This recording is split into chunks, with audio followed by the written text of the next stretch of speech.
Making our way through Saturday on the Saratoga Saturday Belmont Stakes undercard. Just sounds weird saying that out loud, but it's fun saying that. Very excited to talk about this next race. Race 8 is the Woody Stevens. This one is the starting race of the late pick 5 on Belmont Day that will end right with race number 12 with the Belmont Stakes. So a very important race, and individually, this is one of the best, most competitive betting races that you're going to find all throughout the week. Just a good group of 3-year-olds sprinting the 7 furlong distance. Very excited to have my good friend Scott Shapiro joining me as we look at the promo for the Belmont Stakes packages over at drf.com, where you can get past performances, clocker reports, and betting strategies all for Saturday. But if you're playing Thursday, Friday, Saturday, Sunday, you can actually get a package that has the past performances and clocker reports for all 4 days. We know you're going to be playing a lot of those races, and then you can get the betting strategies also for Saturday. I've seen one Scott Shapiro's name floating around in some of the DRF commentary and some of the DRF stuff as of late. So it's nice to see a familiar face popping up. Scotty, buddy, how you doing? I'm doing all right, Gino. Almost getting settled here on the East Coast. Still waiting for my movers to come through, but that's a story for another day. I've been started to do a little bit of work for the Daily Racing Form, and then a guy that's been around forever, Brian Mulligan, just retired. I know you're aware of that, but taking over for a lot of what he's doing and building up some work. So excited to be over there, along with putting a lot of work with Express Bet and First Bet. Scott and I are going to dive into the past performances for DRF. What's nice is that they've really got you covered with so much. So if you want those packages for all 4 days, if you just want the Saturday, you can get the Belmont PPs. They're available right now. There's going to be a webinar with a couple of the greats, Andy Beyer, Stephen Christ, hosted by David Aragona. That will give you some fantastic information on Thursday night, and then the clocker reports every single day. How about this one, Scott, too? Once everybody's handicapped and ready, our friends, you and I, we do some work with the folks over at ExpressBet and at First Racing. They have another one of those huge big money tournaments this weekend too. It seems like every single weekend they have these now where there's NHC seats up for grabs, big money up for grabs. So, I mean, this is just one of those horse players weeks that we love, where from Thursday to Sunday, we're just going to have so much action and so many different things we can get involved in. Without question, the contests over at ExpressBet and First Bet are very user-friendly, if you will, and highly recommend getting involved in those that often lead into these big contests, like you mentioned, big tournaments on the big Saturday afternoon. Yeah, as you and I are recording on Wednesday morning, this tournament, it's $1,500 to enter. That's a steep entry fee for a lot of people. You know, I know a lot of people probably can't afford to put that in for an entry, but you probably can't afford 80, which is the feeder, you know, for Thursday or for Friday. So if you want to try to qualify for this thing, go to ExpressBet. You're probably looking at those Thursday races. Friday, there's an all stakes late pick 4, and you can try to qualify, win your way in, and win some real big money this weekend. Scott and I will try to lead you in the right direction in the Woody Stevens. What a cool race, and what a good field, competitive field that signed up for this one, Scott. And I think from a starting point, just a talking point, we can start with the horse that's coming off a long layoff. That's very intriguing, just from the case that Bob Baffert will always have a group of live 3-year-olds. Prince of Monaco was one of the better 2-year-olds last year when he won the Del Mar Futurity. Right around that point, he was at the very top tier in this division.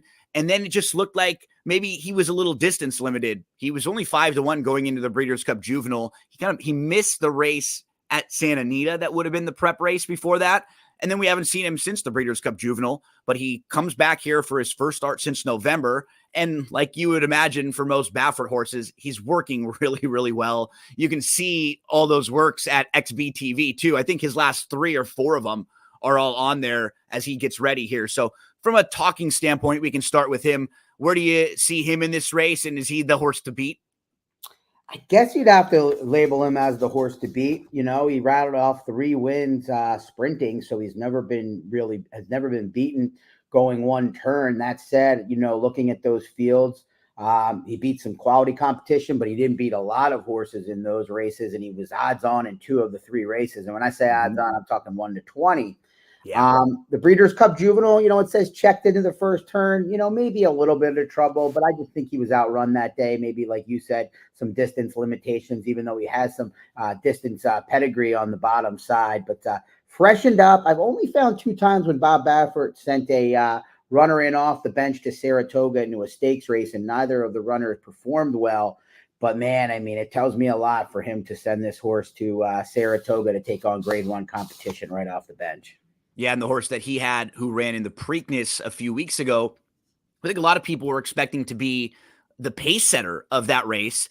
He, for whatever reason, maybe he wasn't getting over the track as well. Going into the turn, it just looked like early on in the race, it looked like they were pretty content with sitting second. He'll make a big cutback in here. That's imagination. So Baffert has a couple, but I mean, Prince of Monaco, I think, was your lukewarm 7-2 morning line favorite. Like it's that kind of a race where you can just pick and choose. We have a few of these horses coming out of the Pat Day Mile, and the horse that beat them came back and won the Preakness. So that race probably is a little bit better than the figure might suggest. Yeah, that was a weird race. They went fast up front. We were both on Houday, who finished 4th, and looked like they were going fast enough for him. He wasn't that far off the pace, but it was enough, sitting a good trip. But the track was kind of playing quick, and I think those internal fractions, if you will, were a little bit misleading as the speeds kind of held together pretty well in there. Looking at Nash, first off, you got Vlahos as well. What do you think that 6-1? I mean, David's probably the best there is at giving of morning lines. Obviously, this is a little bit of a different ball of wax, with national horses coming in. But do we think he's going to be 6-1? I'm kind of hoping he takes more money because I'm against him again. Yeah, I thought he was one of those like just precocious horses, who was just like a little bit ahead of everybody. And I agree with you. I've never been all that high on him. So I would like if he did take more money too. He does seem like a horse. Like this would be by far the biggest price he's ever been, right? He's never been over 5-2 at any point in his career. Yeah, and he's going to get a good trip. When you look at the race there, you see Seize the Gray beat him. He came back to win the Preakness.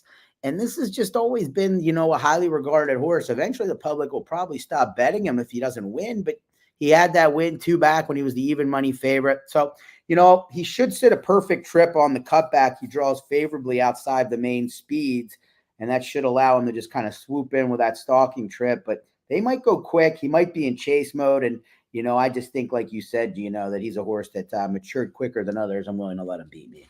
Yeah, so, it's nice in races like this to kind of find horses that you think have a little bit of versatility, because in these big races, you have so many horses that want to be forwardly placed or quick, and it's nice when you have horses that can sit off a little bit.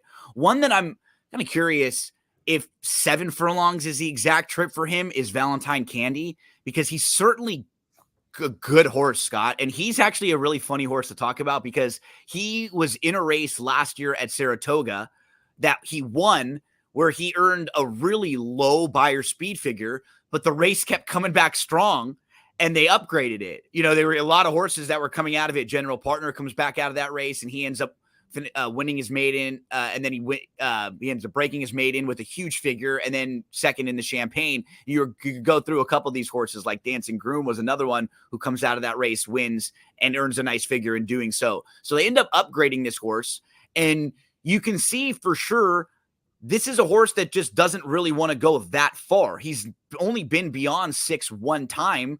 He's just a better horse now than he has been before. Do you think he's distance limited? Does he get kind of a trip? Is he a horse on your radar? I think he might be a cut below, and you wouldn't, think that based on his effort last time in the Bachelor. But, having followed Steve Asmussen quite a bit over the years, and it can be a little tricky because he oftentimes has multiple good horses and he has to kind of treat one of them or a couple of them as quote unquote second tier.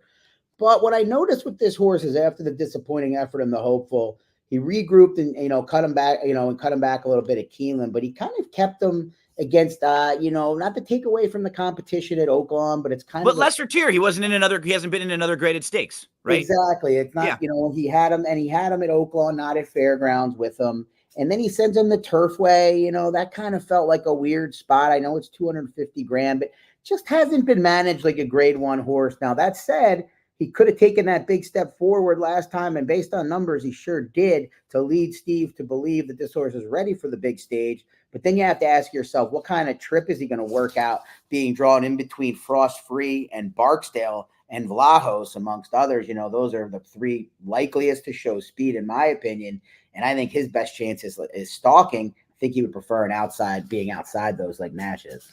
Down on the inside, a horse who now looks a little bit better after Bookham Dano. He, about a furlong from home, he was 1-9 to win the Saudi Derby. And Forever Young, who was just sort of grinding up on the outside, that was all class from him to get there. He never looked like a winner, and he just gets up. And then he came back, Scott, and he showed that form is very good. Here in the U.S. with that third place finish in the Kentucky Derby. Bookham Dano has not run since that February 24th race. He is a super talented horse, but being down on the inside in a big field like this could be a little tricky and kind of force your hand a bit.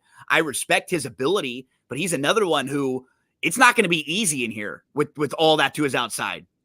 It's not, but a couple of things. One, his price would be significantly shorter, in my opinion, if he wasn't in Jersey, Brad, because his resume is awesome. I mean, I can't knock it.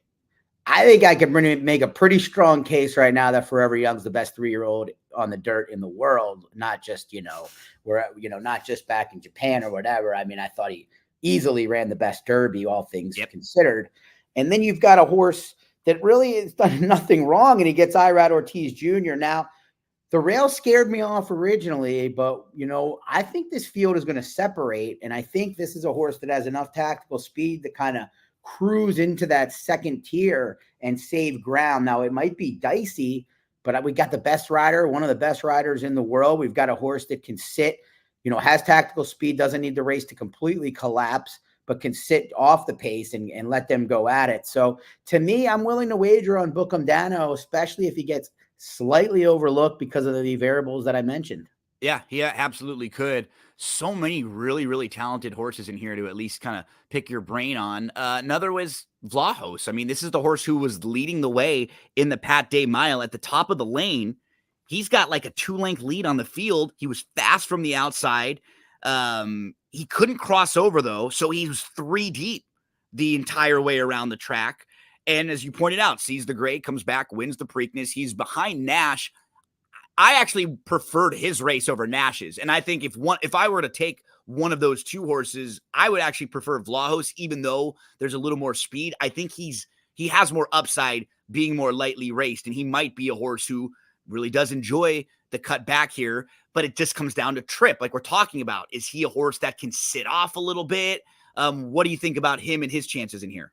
Well, I think he's the least likely to even try to sit off. Right? Bring out Maldonado in. This horse has popped the gate both times. You make them blink with him. Exactly. And I mean, this is the California speed, and this horse draws outside the other speed. So I think he's got some things going for him. I do think the race will probably end up collapsing, but if I'm going to take any of the speeds and include them in a spread of horses that can win this race, this is definitely the one of the speeds that I would want, with a combination of, like you said, the upside, ran the huge race on debut, didn't regress that much. And man, those are some awesome closer look notes. Whoever did those must be really very sharp, really well sharp. Yeah. I'm looking at the notes. I'm saying exactly what the notes say. And, eloquent, you know what I mean? It's just verbose. I love it. Let me pick your brain on 2 longer prices, and then we'll kind of wrap up our thoughts on this race. 2 horses that I think maybe a little bit better than their price. I just don't know if this is going to be the right race, the right time for them.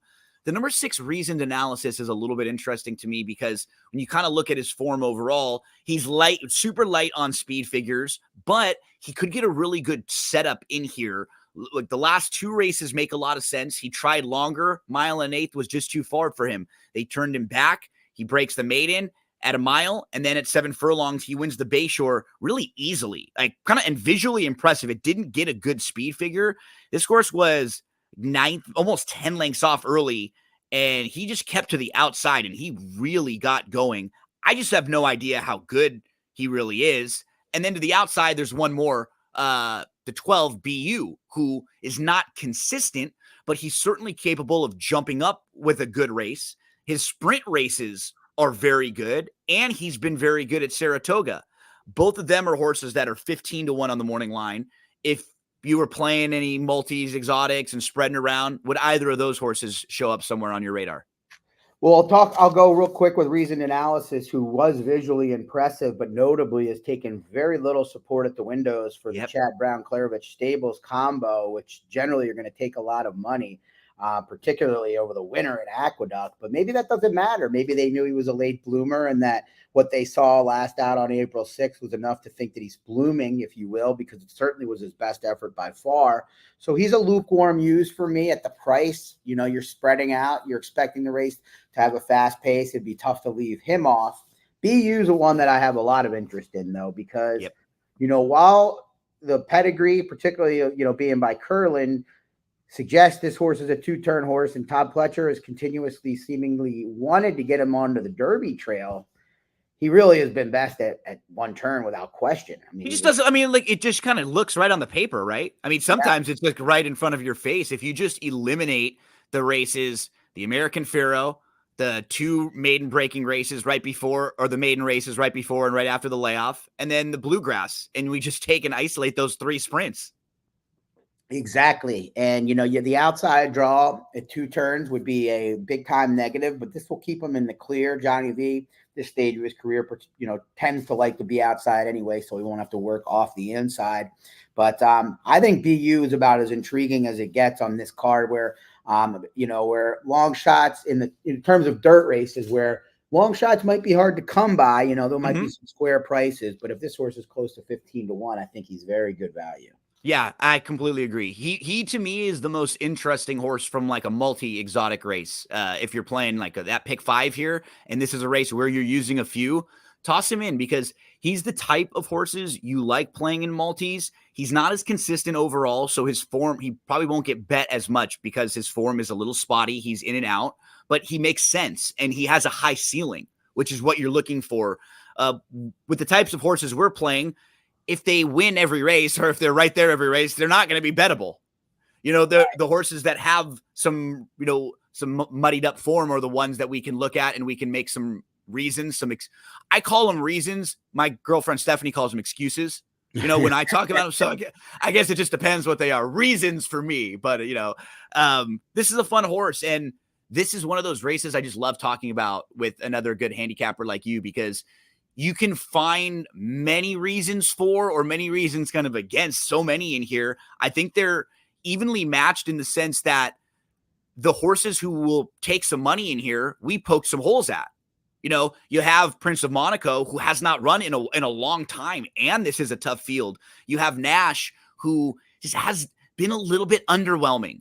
Disappointing might even be the wrong word, because he's always been in these races and in good races, but he just hasn't really ever put it together and won the big ones that they wanted. And then even from the inside, we respect the heck out of Bookham Dano, but he also has to deal with coming back from Saudi Arabia and the rail with a lot of horses to his outside. So when you can kind of poke some holes in the horses that you think might be the shortest prices, that's when a race can really be fun.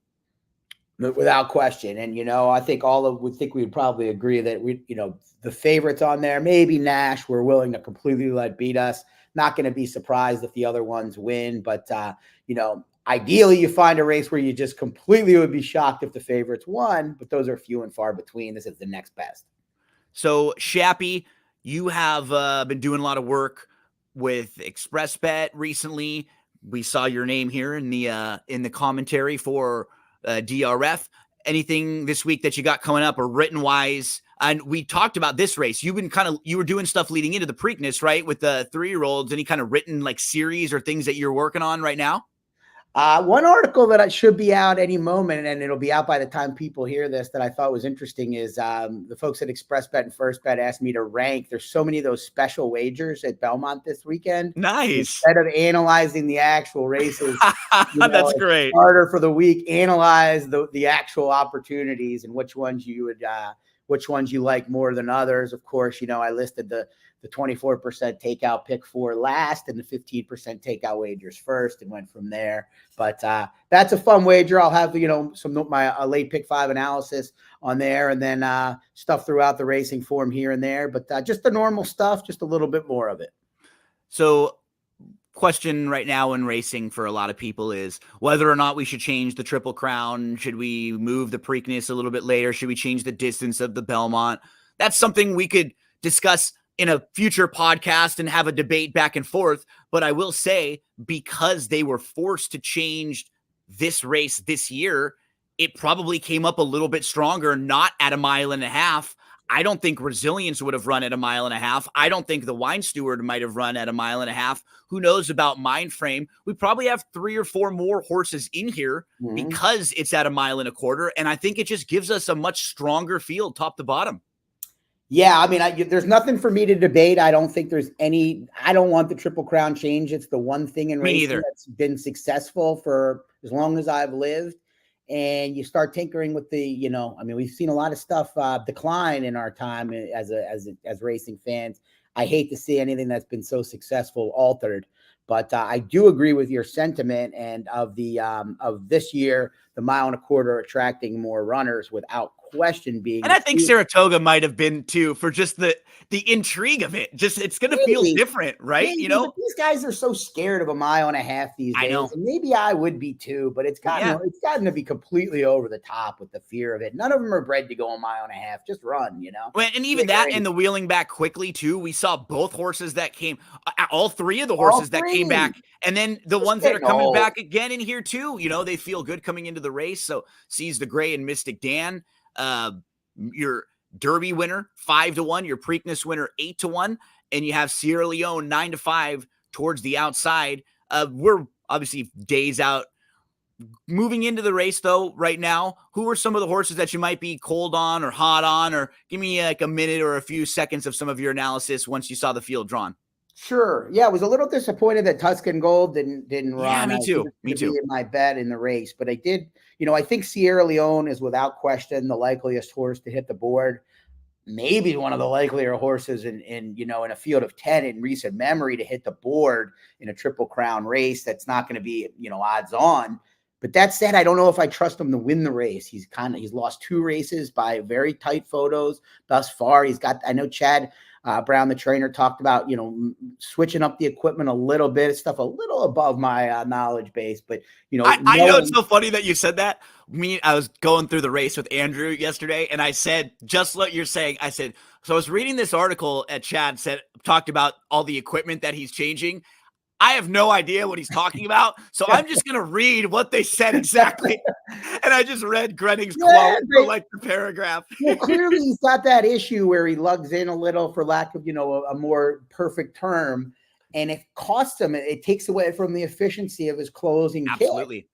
And it's cost him 2 races. And, he's really consistent. But, when he gets in a battle, is it going to cost him again? Will he even get in a battle? But anyway, I ended up going to Resilience. I think this is a horse that's been perfectly managed by Bill Mott, a patient trainer over the years.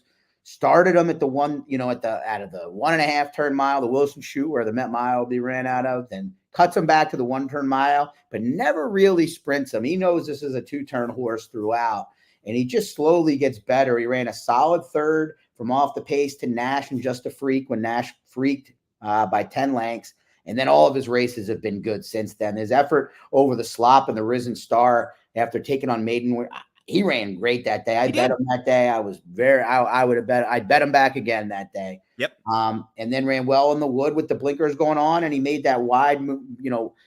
It was a great job by Junior Alvarado to angle over and avoid a bad, one of those wide voyages into the first turn. He was barely 3 wide, which was awesome. The trip he was sitting was really nice. When he was about 8th, like 5 off the lengths, you're like, this is a good spot. This is, he wasn't that far from Mystic Dan, right? Where they were kind of parked, but it was just a tale of one horse having to sit 3 or 4 wide all the way around, the other one saving all the ground. And that 5 wide move, huge move. Yeah, he was right up on the lead with those horses. I mean, you can see it in the running lines. He gets to within a half length of the lead, at the top of the lane that day before flattening out.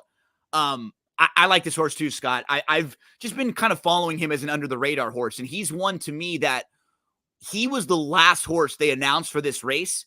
And the reason they waited was just because Bill, and I really liked it, like you pointed out, Bill Mott said, he's doing too good right now for me to not take another chance at 1.25 miles at least, because this is a horse we really like. And I don't want to just eliminate the Travers and the Class and like all these future races unless we know for sure that this horse can't go 1.25 miles. So that, for a barn that has never been one to push horses into big spots, they would have been very content with just not running this horse here, coming back and taking another road, cutting him back to 1 mile or sprints. But they feel really good about this spot. And I think he's going to run really well. And I think he's going to be a little sneaky. I don't think he'll be under 8-1 in this race at all, because on speed figures, he's not overwhelming.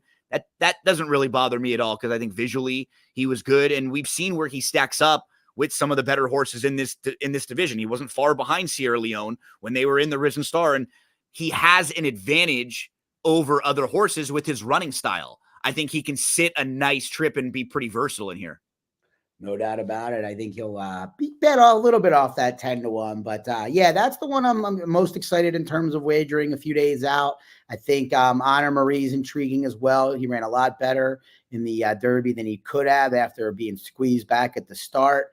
And I think Mystic Dan is going to struggle to get the 1.25 miles. I mean, the 1.5 miles would have been tougher, but I think the 1.25 miles at Saratoga is a little bit more arduous than most of the 10 furlong races around the country. He's raced it, originally they were worried about the distance with this horse, and it's his third race in 5 weeks. So I'm going to let Mystic Dan beat me, but looking forward to this one. Mind frame, a lot to ask, I think, but he's answered both tests so far. Yeah, I was kind of pointing him out as, if I'm playing a pick 5, he's a horse who I'd probably have on my tickets, but I would never bet him to win at 7-2. Exactly. It's ceiling cases with the, his ceiling case. I mean, there's a chance he's just awesome. He's the best 3-year-old in the country. I mean, and if you and I have BU win race 8 and I'm alive in the Belmont, I definitely want this horse on my ticket, right? But I'm not going to go line up at 3 or 3.5-1 to bet this horse where I have a ton of questions about him and what kind of trip he's going to be getting from out there and what exactly they want to do with him.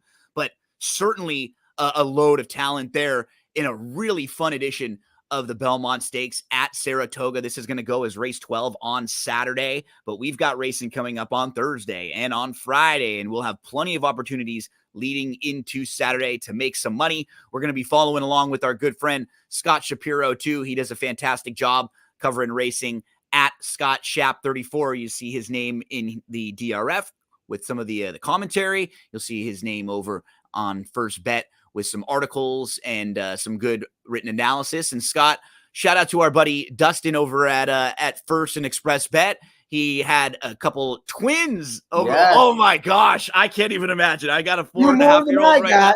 I was gonna say, I was joking with you the other day, man. You can't even play the man-to-man. You got to play zone there. You're like, oh no, what's going on? I got 2 over here, and I'm just in this area. And so, shout out to our buddy there. I was talking to him. You and I might be doing some work together in the summer, maybe previewing some races for Del Mar and Saratoga, and helping First Bet promote some of their contests, some of their big events and stuff they have going through the summer. And man, I've always had a blast with you working.